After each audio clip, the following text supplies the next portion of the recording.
Good evening, everybody. I'm First Alert Meteorologist Cutter Martin here with a check of the First Alert forecast. And tonight we're talking about kind of the elephant in the room. That is Tropical Storm Debby. Quickly, though, strengthening. I think before 11 o'clock tonight or maybe at 11 p.m., we will have Hurricane Debby per the forecast and for what we're seeing. We're going to go through what it looks like on radar, what it looks like on satellite, why I think meteorologists, forecasters are very confident in the forecast of this becoming a hurricane. And while we will not have hurricane conditions in the state of Georgia, we're not expecting true hurricane impacts within our state lines.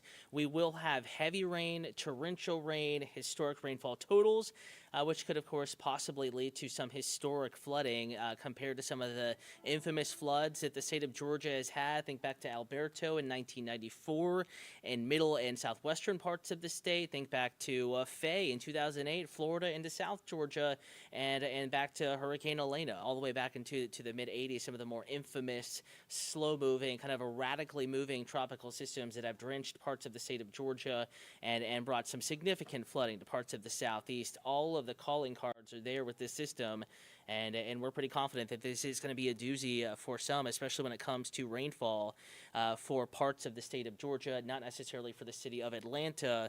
However, it does look like Central South Georgia will be dealing with this. I'm First Alert Meteorologist Cutter Martin. Again, we have sent a push alert kind of denoting the start of this stream. We're streaming on YouTube right now. Atlanta News First is the account to like and to follow. If you have any questions, maybe you have loved ones down in South Georgia, the Georgia Coastal Empire, South Carolina Lowcountry, I can help clarify the forecast for you, hopefully put you at ease a little bit, give you the information that you need. You can ask your questions on YouTube. Atlanta News First is the account to like and follow. You can also text us. I have both of those windows open, kind of screen, or just to my left, it would be to your screen right, and I will be checking every so often if any questions, comments are coming in. If you prefer to text, maybe you're watching on Roku, don't feel like pulling it up another streaming platform, you can text us 470-777-WANF. Again, that is 470-777, that's 9263, the last four digits, 9263. So again, if you have any weather questions, comments, concerns, give me a holler and I will be answering back. Let's get right to it now that more folks are tuning in, joining in, and you can obviously see Debby making its presence known across portions of the state of Florida already. Cedar Key dealing with high tides. Fort Myers, areas so hard hit by Ian just a couple of summers ago, 2 hurricane seasons ago. They were dealing with coastal flooding, water to homes, into businesses. Fort Myers Beach, very vulnerable, having lost some of its natural protection with dunes and marsh, things like that. Again, storm surge, having lost that, they are even more susceptible, and there was some flooding today in hard-hit areas of southwest Florida. Now winds up to 70 miles an hour, so gradual strengthening continues. No longer moving north-northwest, it's moving due north at 12, starting to slow just a little bit. Earlier it was moving, 14, 15 at times, now down to 12, due north movement, and eventually a gradual turn back to the east, just east of due north, and eventually north and east, as expected right as it puts on the brakes. Literally, this is going to slow down to a crawl, if not stall, as it gets into the state of Georgia. So obviously something we're going to be watching here pretty closely over the next not just few hours, not just couple of days, but really now through Thursday. Impacts to our state are possible. Going to bring you down in, give you a closer look, let you know what we're seeing as forecasters and meteorologists and why we are confident that strengthening will continue. I'm going to put a pause on radar. Notice where the center of circulation is, roughly where that icon is spinning, though of course it updates, that icon does, just at a little bit of a different pace than what radar does, so it might be a little offset. In fact, just to provide some clarity, may go ahead and turn that off and zoom down even in further, and you can see the center of circulation right here now completely wrapped in shower and thunderstorm activity, so it's protected from earlier dry air, and to a lesser extent it is protected from some of the wind shear that was keeping it a little bit more disorganized and was keeping it from strengthening rapidly. It was strengthening very slowly at a very kind of snail's pace earlier, but now a more steady strengthening trend, a more steady rate of strengthening, I should say, and that's because the structure has improved, and now it's able to fend off some of these negative conditions that would otherwise keep it in check.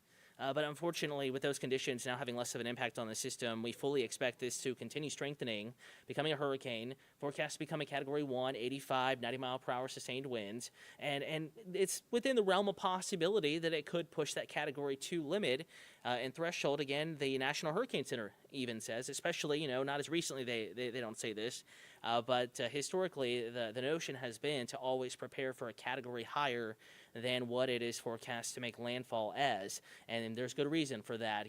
Forecasts have come a long way. They are better than they ever have been, more or less. But the track forecast, exact movement, that is, we have a greater skill at predicting movement than we do at intensity. So there's always going to be some uncertainty there. And speaking of that, here is the latest forecast track. Again, forecast to make landfall. And again, we did just get an update, so I'm going to go ahead and I'm going to have to slide these for you live on air. It's funny here, intermediate advisory, typically no huge adjustments here, but it does look like we did have a minor adjustment, or at least, the computer system we use to help give you this information may have updated, and it did slide around some of those boxes with times and dates. Want to make sure you can see those, so you know exactly when and where the impacts will be. And you can see forecast to make landfall Monday afternoon, maybe late morning to about noon, and then be near Tallahassee. It's still a Category 1 hurricane by early afternoon Monday. So early afternoon Monday, let's say late afternoon, it's crossing the Georgia state line, getting into deep South Georgia, kind of southwest of Valdosta, south of Tifton or so. So between Monday late afternoon and early Wednesday afternoon, it's going to take that entire, roughly 48-hour period to travel across South Georgia, coastal Georgia, and the South Carolina Lowcountry. That entire 48-hour period, there will be areas of heavy rain, torrential downpours, bringing really adverse weather conditions. I mean, we're going to rack up 10, 15 inches of rain pretty easily. And it's possible isolated areas could see more than 20 inches of rain, approaching 24, 25, 26 inches of rain in a relatively short amount of time. And that is why we are so concerned about the risk of flooding across deep South Georgia and the Georgia Coastal Empire. Also keep in mind, with the position of this system, it's moving in from the south and west. It's dumping torrential rain, which will saturate the soil, though soil is down there already pretty wet after some recent rain. So it's going to run off quickly. And typically, especially in this part of the state, you really need to use your rivers, your tributaries, your tidal creeks to kind of evacuate that water out, get it out into the ocean and keep it out of neighborhoods. But the problem is, with a tropical system and a strong onshore wind, our tides are going to be high, and that's going to kind of back up some of our natural drainage systems. They will be of less help to us in those areas. Compared to what they would normally be able to do. That's kind of a compounding problem there. You have the onshore flow, you have the heavy rain. Drainage not going to be the best, not as good as it normally is, and even if it was great, when you get rainfall totals like what we're forecasting, there would still be some flooding. Also, and I know we're kind of talking more about middle Georgia, southwest Georgia, South Georgia, the Coastal Empire. A lot of our people are watching from Atlanta. Of course, it's Atlanta News First, WANF, up here in North Georgia. There is a little bit of uncertainty in the forecast beyond Wednesday morning. Notice how they have it drifting eastward, possibly even kind of splashing back into the Atlantic Ocean, so to speak, and then possibly turning back to the north and back into the coastline, maybe making a second landfall. Now, the problem is the center of circulation, the center, of course, with the core rains kind of ringing in around that center of circulation, could be anywhere in that cone. It could still be in Georgia. It could be, anywhere from Augusta down to Macon, Warner Robins, Milledgeville. Could be up into far east and northeast Georgia. The core of whatever is left of the system, and by then it wouldn't be all that much. What is left of the system could be anywhere in that cone in that Wednesday, Thursday, Friday period. So it's possible, and some data, some forecast models have been indicating this, it's possible that some of this rain could drift back into North Georgia and metro Atlanta. Not the most likely scenario right now. We're not betting $100 we're going to have flooding in the city of Atlanta, but at the same time, Thursday, Friday forecast, there are question marks, and it's worthy of our attention as far as North Georgia and metro Atlanta is concerned. It's worthy of our attention to keep an eye on the first alert forecast as it pertains to Thursday and Friday for Atlanta. Meanwhile, they're already having rains middle Georgia, South Georgia, and back into the coastal empire, and the weather's going to go downhill pretty quickly tomorrow. The worst of it probably Tuesday into Wednesday. Back to North Georgia, though, and again, this is a new forecast model run. it's going to be a little bit different than what we showed you at 6:30 p.m. And it still shows the same idea, though. Notice how Monday, scattered showers. Tuesday, Wednesday were mostly dry. Then Thursday, Friday, rain tries to build back in. Again, depending on that exact position of wherever the remnants of Debby are. Jason B. on YouTube, will there be any wind damage, or is it just a rain event? Primarily a rain event. Now, there will be no serious wind in North Georgia, none in metro Atlanta, but, there could be some scattered power outages. There could be some down power lines, some tree damage in South Georgia.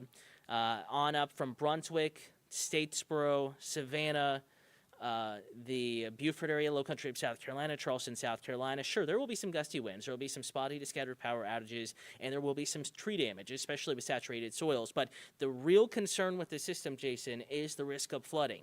That is what this system is going to be known for, and I think that's what people really need to get in the back of their head. And what we were talking about on TV this evening at 6:30 on Atlanta News First, this is not a hurricane event for Georgia. This is a historic rainfall and potentially historic flooding event. I have friends in the Savannah area, and they were checking out to see if people were preparing what they were doing in downtown Savannah. Of course, it's a hospitality city, lots of bars, restaurants, and it is a weekend, a Sunday evening. And friend, he was saying that it's pretty much normal business in downtown Savannah. So it's a little hard to message when it comes to flooding, because they think it rains all the time. Our streets flood; it's never a big deal. But this is going to be a different animal. We're talking days of torrential rainfall. Onshore flow kind of limiting how much water can drain. So a big flood scenario there. But yes, second to rain and flooding, we have the risk of some scattered power outages, maybe some trees coming down. Also isolated tornadoes. There probably will be numerous tornado warnings and a handful of tornadoes doing some damage across South Georgia, northern Florida. There have already been numerous tornado warnings today from Tampa down to Fort Myers and the Florida Keys and even over to Fort Lauderdale. But rain, flooding, the biggest threat. Secondary to that, risk of isolated tornadoes. Also the risk of some maybe trees coming down, scattered power outages. In fact, we can walk you through the forecast. I think this best kind of tells the forecast. Keep in mind, and there's going to be a disclaimer here, we're not looking that far out into the future, so we're more confident than normal when we show you some forecast model data, but this is just one model run of one forecast model, and I think it's basically saying what everything else is saying, and it kind of tells the picture and paints the picture, I should say, as to how vastly different the weather is going to be across the state of Georgia over the next 48 to 72 hours, whether you're up in the mountains, whether you're in the city of Atlanta, or down in Savannah, down in Brunswick, over to Charleston. We'll start this evening at 8 p.m. Again, coastal empire of Georgia, already seeing rain. That's Savannah, lower right, adjacent to the Atlantic Ocean. Atlanta is kind of upper left. Etc. on YouTube saying Valdosta will be dealing with effects Monday and Tuesday. Valdosta is already dealing with effects. I think the worst of their weather will be Monday into, let's say, the first half of Tuesday, and then with any luck, Tuesday evening, Tuesday night, Wednesday, etc. In Valdosta, their forecast, their condition will improve. So their weather is already starting to go downhill. Worst of it tonight. Big chunk up tomorrow, and then as we get into Tuesday, especially second half of Tuesday, etc. on YouTube, I think that's when we'll start to see conditions pretty vastly improve in Valdosta. And again, if you have any weather questions, any other cities around the state of Georgia, feel free to give me a holler. That's Valdosta, kind of at the bottom portion of the screen there, still making it in the camera shot. Notice how as we get into Monday, the steady rain builds in. It's pouring as we get into Monday morning, and it will be windy in Valdosta. The risk of some scattered power outages, some tree limb damage, maybe some trees coming down, will be greater in Valdosta than some of our more inland and further northeast communities. Noon Monday, it is raining in Savannah. All of the Georgia coastal empire dealing with rain. Just some spotty showers in the city of Atlanta. Hit or miss rain, little breezy. Not a bad day. Cloudier than today. I think you'll notice the breeze. It might actually make you feel nicer than today, but no significant winds, no damaging winds in the forecast for Metro Atlanta, with just some passing spotty showers. But look how vastly different the weather is. Making kind of the cutoff between steady sprinkles. To the north and west, it's completely dry or almost dry. And to the south and east, they're getting into torrential rain, flooding, and some real risks of damage. It is still absolutely pouring, likely flooding ongoing across the greater Savannah metro as we get into Tuesday morning. And notice how the system is slowing down, basically stalling in or near Savannah, the low country of South Carolina. The other interesting thing here, and the problem is that as the system pulls north and east, usually right front quadrant of the system of a tropical storm or of a hurricane, northeast side is going to be the worst, the strongest winds, some of the heaviest rains, certainly the greatest risk of tornadoes. But the structure of this system will change as it rides up the coastline so that, and again, we can kind of take this back here. I'm going to put a pause so that I can draw on the map and hopefully more clearly show this to you. Look how the system looks at 7 p.m. Monday. And we're going to go ahead and draw on the map here. Again, this is Forecast Radar, etc. Jason B., thank you for tuning in on YouTube. If you're watching on Roku, Amazon Fire, any other streaming platform, I want to let you know, just remind you, you can text us 470-777. WANF 470-777. In fact, I can go ahead and pop this up. WANF, that is 9263-470-777-9263. If it were a first alert weather day here in North Georgia, if we were dealing with severe weather, you could use this platform to text us videos, photos, let you know what you're seeing. Let us know what you're seeing. But on a day like today, it's a good place to ask questions if you're in front of the TV and you don't want to go stream on another platform just to get your questions answered. So back to what we were talking about. Watch how the structure changes here and why this could be especially problematic for parts of the Savannah Metro and the South Carolina Lowcountry. Notice how the heaviest rains are on the kind of north and east side of the system, so kind of in this area. And that's typical with tropical systems. That's normal. That's textbook. Watch what happens as we go through time here and how that changes as the system kind of rides up the coast. You get a little bit of drier air on the north and east side, and now all of a sudden, look where some of the heaviest rain is and some of the worst conditions across North Georgia and across Middle Georgia and South Central Georgia. And I'm going to go ahead and erase this now and redraw. It's on the left front and left rear quadrant, areas that have already had torrential rain. On the first half of this storm, they are now on the back half, which typically is a little bit better, but not the case this time, and that will add insult to injury and could increase the intensity of flooding, the severity of flooding, and certainly the length and duration that flooding occurs. Jason B. saying, yeah, not looking good for Savannah. At this time, wind is scary, but water is kind of that hidden threat and something you don't think about until it's rising and until it's kind of late in the game.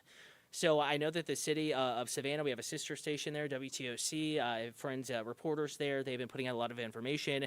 Sandbags being offered. They have issued state of emergencies. The mayor of Savannah, Van Johnson, has been very vocal about the risks that their city faces. From the county to the state, we were streaming here on Atlanta News First Plus. The state response, of course, Governor Brian Kemp issuing declaration and providing kind of freeing up resources, not just for those areas, but really for the entire state, all 159 counties. That was yesterday. And then we had a briefing, more information from GEMA earlier today on Atlanta News First Plus. We streamed that at 5 p.m. So certainly preparation is underway. They're aware this is going to be a big deal for one of the most populous parts of this state. And now it's about making sure that citizens, residents of these areas are taking heed and aware that, yeah, you may not be dealing with scary winds, but rainfall that this area hasn't seen in quite a while. Now, we had Matthew in 2016, 12, 15, 16 inches of rain in isolated areas. We're talking about 10 to 20 inches of rain in many spots, and some of the heaviest rains could fall over urban areas. The city of Savannah, where drainage is naturally a little bit more difficult and the water can very quickly rise in the streets and become dangerous, and hoping we don't see any water into homes. But in this type of a rain event, certainly that is a possibility and something that we're going to be having to watch for very closely over the next few days. But again, back to Atlanta, it does look like we're going to escape the worst of this. But after Wednesday, specifically, keep your eye on Thursday's forecast, keep your eye on Friday's forecast. We will need to keep an eye on the first alert forecast. We could be dealing with maybe some remnant rain, some bands of rain, and maybe some heavier rains building back into North Georgia. It's a possibility. It's not a probability. But we want to let you know, we're trying to be transparent here, give you the first alert, and there are no first alert weather days right now. But we're just passing along information as we get it and let you know that we can't remove that possibility from the table of options, so to speak, wholly and completely. We're very confident with the now through Wednesday forecast, but what Debby does after Wednesday morning or so becomes more uncertain. So just stay tuned to the forecast this week in Atlanta and North Georgia. Check in once a day. No reason to be concerned or anything, but keep an eye on it. That Thursday-Friday period could trend wetter here across North Georgia and Metro Atlanta. Again, I want to thank you for tuning in and for watching. Haven't seen any other questions coming in. We will continue to keep you updated here in the days to come. Of course, not just myself, but First Alert Chief Meteorologist Jennifer Valdez, First Alert Meteorologists Ella Dorsey, Rodney Harris, Courtney Jacobazzi, Patrick Pete, and Fred Campagna. You can get the latest at AtlantaNewsFirst.com. In fact, we have several stories up live right now on AtlantaNewsFirst.com. You can see over here in the grid to the right a lot of information coming out about the latest going on with Debby, as Debby approaches landfall in Florida and then kind of rides up the coast and unfortunately brings severe flooding, the risk of severe and maybe historic flooding back into Middle Georgia and South Georgia here in the coming days. We're back on tonight at 10, Atlanta News First on Peachtree TV, Atlanta CW affiliate. Also tonight at 11, new track, new forecast. We'll have it for you on Atlanta News First at 11 p.m. You can stream it anywhere. You're streaming Atlanta News First Plus right now. I want to thank you for watching.